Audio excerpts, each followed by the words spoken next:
Hello and welcome back to another episode on the Neceros Nation public server. So, I figured I'd show you something that I was playing around with, and I'm going to do that in my test world first, just to give you an idea of how it looks. So this is the original monstrosity of a hidden piston wall door that we made. Now, the problem with this is that it's very bulky. Just to give you the stats off of this right here, it is 14 wide, 12 tall, and 10 long. 10 long being along this axis right here, which is really bulky, and it's not very practical to use. So I was sitting there a little bit earlier before I started recording, thinking, man, there's got to be a better way to set up this hidden piston door wall device that's much more efficient and much more resource efficient and space efficient. And so after playing around with some stuff, I ended up coming with this setup right here. Now, to give some stats on it, this one is only 8 wide, 6 tall, and 10 long. It's nearly it's nearly half the size of this device right here. If it was one less wide, it would have been exactly half the size. One additional thing is that it doesn't go underground. It is all at ground level and up, which cuts out a lot of the space, because if you look over here, we go pretty deep underground just to get wiring under things and stuff. Now, all four, the 2 phases of the piston stuff is all in one circuit instead of the 2 separate circuits, which is right here. This orange line is the 2 circuit. The orange line is the combination of the orange and light blue over there. No, sorry, orange and lime over there. And then we have, of course, our light blue, which is our T flip-flop, which we've also gone with a different design for the T flip-flop instead of that one. And then our pink line is our inputs.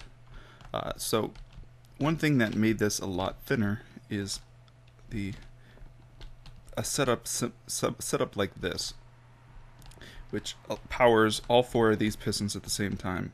Whereas before we had, if you look over there, we had a 2 redstone torches that were right at this level right here, and that would power all 4. This right here allows us to save significant space and allows us to power all 4 at the same time. Now, I'm not 100% sure on how this part of it works. It actually works a bit differently than I anticipated, but under this orange section right here is where the base of the piston that pushes out is. And my initial, when I was initially constructing this, the way I anticipated that would work is that it would power the top set of pistons, and then the bottom set of pistons I would have to power underneath. And I set it up in this fashion, that way we didn't have torches that had to be exposed from the inside that had to power the piston. And to my surprise, this setup right here actually powers both of them. Now, it's a little weird. I can demonstrate it right here. So we have our 4 sets of pistons. We have our orange line, which goes like this. We have our repeaters. Sorry for the noisy vehicles outside. My window's open because it's hot as hell. So we power this, and as you would expect, these 2 would come out. But one interesting thing is that if we apply a block update near these ones, they also go out. Now, I'm not entirely sure on the reasoning behind it, on why that works, because it's not powering it at an angle. Maybe because this one's receiving power, that it sends power down to this one. But I'm not entirely sure on exactly how it works, but it just works. And I assume that those bottom ones are getting block updated from these side pistons somehow, and which allows us to create the flush wall. So that was something nifty that I found out, and it's a good thing to show. The next thing we changed from that design over here was our T flip-flop. Now, if we look at the T flip-flop over here, it uses a block and a torch, and that torch powers a block, which powers this repeater. Now, with this design right here, we use a detector rail and a cart in place of the block. And now what happens is, wherever the detector rail is where power would be sent out from. So if we didn't have this line right here, and we had, say, 2 repeaters right here, when the repeaters or the cart is in this position with the detector rail, it would power this one, and if the cart was in this position with the detector rail, it would power this one. So that's a neat little trick that allows you to conserve one additional space, which is something that I learned from Seth Bling. So definitely go check him out. He has a lot of cool tips and tricks with redstone. And then of course we have our pink input line, which is pretty much the same as that, except it's in a slightly different position just because of where we put our T flip-flop. But overall, it's much more compact, and it works just as well, if not a little faster. I think it might be a little faster than this one. Let's see. Our T flip-flop comes off of a 1 tick, 2 tick, and 4 ticks there. Oh, so I broke something over there apparently. I think it's about the same speed, maybe 1 tick faster. But overall, it's much more compact. And I had set this up in our Neceros Nation world like this, and I also added a little something special that I will show you guys when I head back over to the server. But before I show you that, I'm going to head over to the Enderman farm and do our high-level enchant for the day. I will see you guys in a moment. Alrighty, so we got another level 50 enchant that we are going to apply to our diamond pick, and let's see if today is our lucky day and if we get silktouch. Efficiency 5. Meh. Well, I was about to just start breaking into my my pick we got last episode because my other pick broke. But I'll probably start using this one, and I'll store our pick from last episode. And that next time we'll try our hand at another enchant and see if we can get silktouch that time. But with that, let's head back over to the base, and I will show you the little nifty surprise that I added on to our hidden entrance. So I'll be back in a second. Alrighty, so we made it back to our base. With the exception of what we did down in the hidden entrance, there's one additional thing that we did since last episode. Is that one block of mycelium, or I don't know if I showed you it, but I made a block of mycelium down in the moistener, and I brought it up here, and I planted it in our X garden, floating island garden, and so now it's a mycelium floating island with vines hanging off of it, and I'm probably going to keep it like this at least until I get a silktouch something, and I'm probably going to use this island as a kind of mycelium farm. And so, harvest a bit of this, leave a block or two, replant it with dirt, and let it regrow.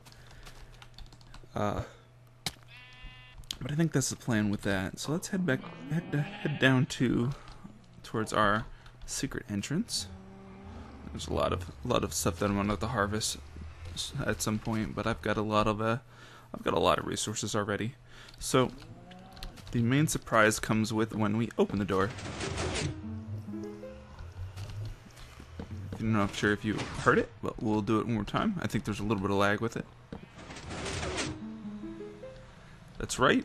We have the Zelda secret secret like entrance kind of tune that plays off of opening the door, which, as you can see in here, oops, we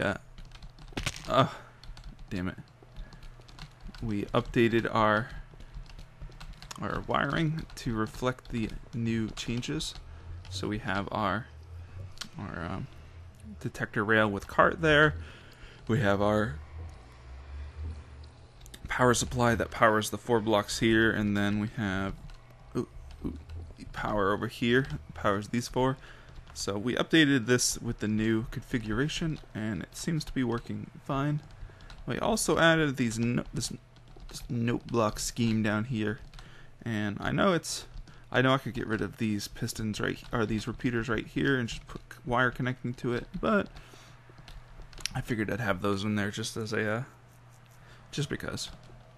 I might remove them in place of wiring at some point, but I think for now I'll just leave them. I've got plenty of redstone, so I can just make repeaters when I need to. So that's the change that we made to this. I still have to mine out past here, past the secret entrance, and set up some rooms for our farm battles. Always when I record, Jesus Christ, I'm freaking yawning like a banshee. So past this, I don't have it set up yet, but I think I'm going to do that right now off camera. Set up some initial little pens, and then we will work on migrating our farm animals from their current home towards their respected pens, and we'll go from there. I'm not sure exactly what I want to do this episode other than that, but we will do that first, and we'll see where that leads us. So I will be back in a second once I've mined out a suitable area. Be right back. Alright, so I almost didn't make it back. I partially fell asleep while I was doing this next part I'm about to show you, but I managed to wake back up, and I did a bit more work. So other than this guy right here. Come here, guy. Yeah, axe you to death. So the plan is I'm gonna make a giant circular area. So I went around and I laid down the perimeter already. Let me eat some cucumber to get back some health.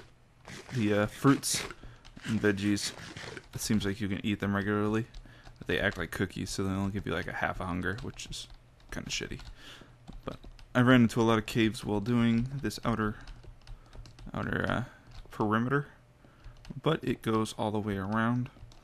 It has, if I remember correctly, it's a radius of 32. Let's see which axis is 804 to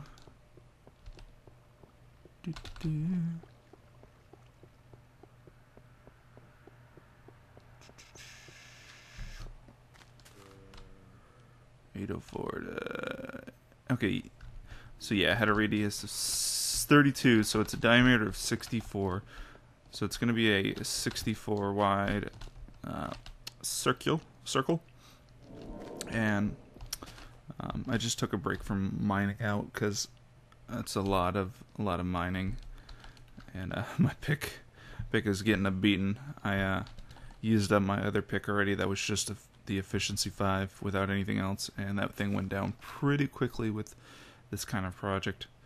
I'm probably gonna have to take a break soon to wait until next episode to continue where I get another enchantment, but I think I'm just going to continue going on with this. So I think this is kind of the idea of what I want with it. So I have this little 3 wide grassy section that's surrounded by dark wood, and so I think that's what I want the outer perimeter to be. So it's going to be a 3 wide ring around the outside that's surrounded by dark wood, and then it's going to have a little staircase down, and I'm not sure if I want to use stone brick. I might just use stone brick for now. I might upgrade it to some other type of wood. Maybe even 1.3, which is coming out fairly soon, within another week or so. I might upgrade these to maybe some stone, or not stone, some wooden staircases that are colored. But I think I'm going to, for now, at least use stone brick. So we'll have a stone brick staircase that will walk down into a light wood ring that will go, a 3-wide white wood ring that will go around as well. And then in the middle of that, so after this right here, it'll be down this layer right here. We'll probably start putting pens around that will hold the animals, and I think that's gonna work well. It'll look nice. It'll be a nice big area, and it should give us plenty of room. So ideally, we're probably just going to set it up in a way that's just a few pens to contain the different animals, and then we'll eventually branch it out, most likely to have, the sheep or the cows and pigs and stuff will each have their own little one section, but the sheep will have their own individual pens based off of the color, and I think that's kind of the plan right now. Noisy vehicles at like 1:40 in the morning. You guys should be at home. Go to bed. But I think that's kind of what I have in mind right now. And so I'm gonna do a little bit more mining. And I think after that we will set up some rails from up on the main floor, and we will start working a spiral railway all the way down, and then make a railway into a little temporary little pit for the animals. And I think for now that we're gonna put them all in one pit, and then I'm not sure if I'll do it off camera or on camera, but that's after that, and once we have the whole room kind of ringed out and decorated out, we will make separate pens, and we'll separate them into their own individual pens. But I better keep biting, and I will be back in a second. So I think that looks pretty good, or it's going to look pretty good. I ended up deciding I was going to have this last inner area the same level as this, but I decided I think it might look better to have it one more lower to kind of follow with this. So, we'll come in, we'll have this outer ring, we'll have this second outer ring, and then the big inner area where all the awesome stuff happens. Now, the only thing I'm not 100% sure about is these little nubs, like right here and here and here. These little areas where you can kind of see this little piece through. Now, I'm not entirely sure what to do. One thing I might try is, I believe I can cut with the handsaw up top, I can cut these wood things into quarters, and so I might be able to get a stone brick quarter right here, and then maybe the three quarters here, and then if that's the case, I might be able to do the same with maybe, I'm not sure. I think for now it should be fine. Either that, or I might put just put a stone brick in these little nubs, so that way you don't see the dirt through the corner pieces. But overall, I think it looks like it's gonna be pretty good. I'm pretty happy with it. Overall, I think I won't really get the full picture until kind of all the grass is filled out, the whole thing, and we have the whole area set up with it. But I'm gonna cut out a little hole in the ground over here that's big enough to house the animals. It's not going to be anything really fancy, but it should just be enough to hold the animals. That way I don't have to hear them being noisy as hell on the base, and they can be as noisy as they want down here. So I'm gonna cut the hole, and then I will go.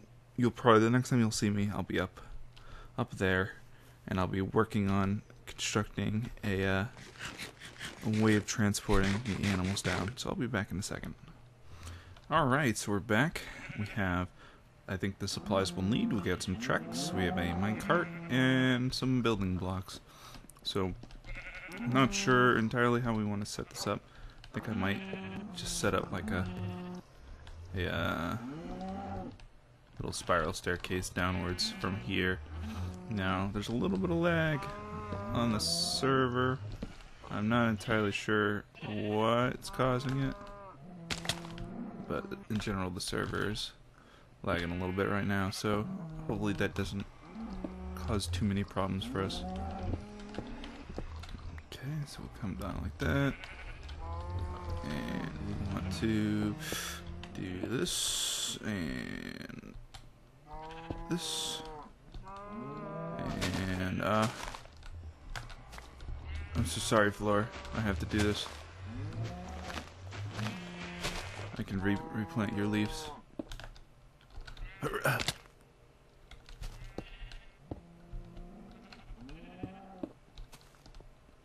probably gonna have to take out a little more. The ceiling. And like so. This is gonna be tricky. We will come down like this, and this,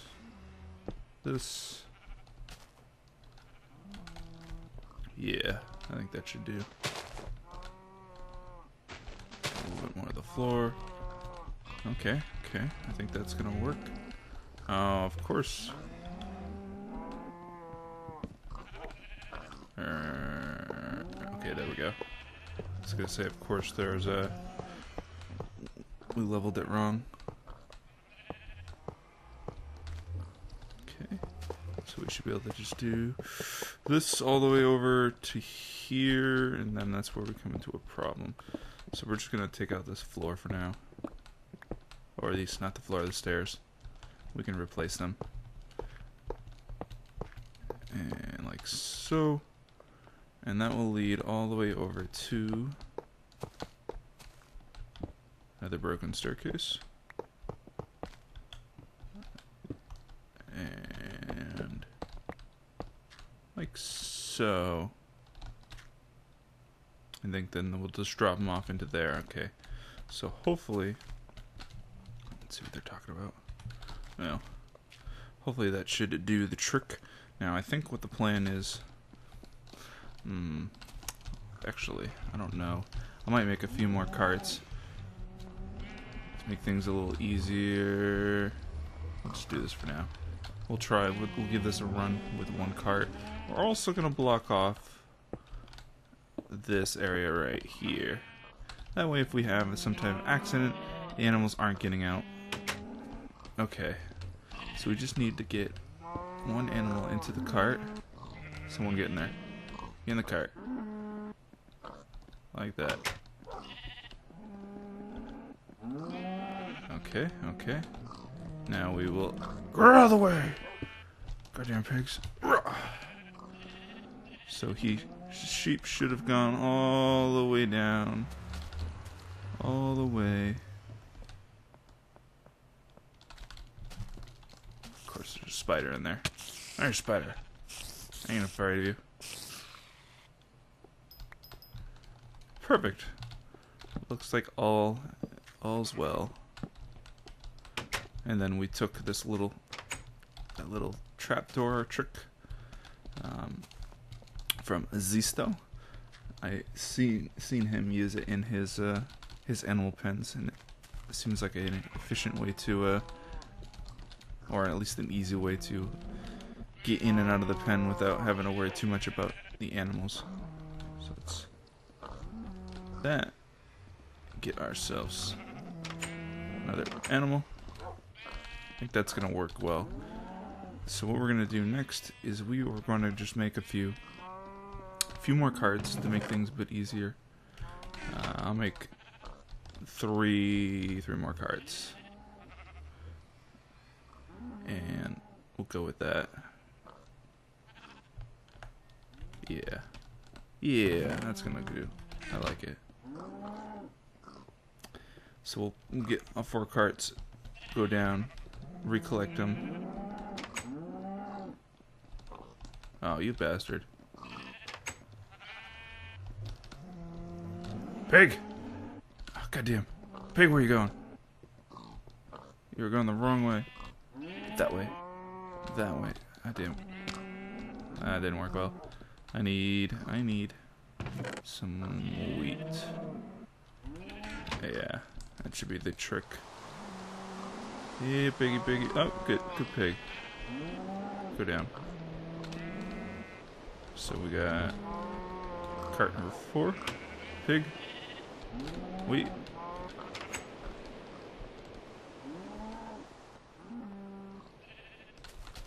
Alright, so we should have 2 pigs and a sheep down here. If all went well. Yeah. Yeah.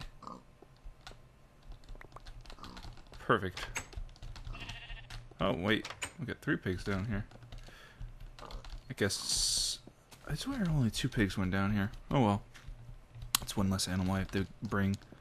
This seems like it's going to work pretty well. So I'm going to hurry up and transport these off, finish transporting these off camera, and I'll be back in a second. Alrighty, we were able to safely relocate our animals over to our pen. So I am quite happy with that. Now, as it is about 2:40 in the morning and I still have to do a little bit of editing for the video, I think I'm going to call it an episode for today. Not as long as last episode, but it should be in the 20-ish minutes.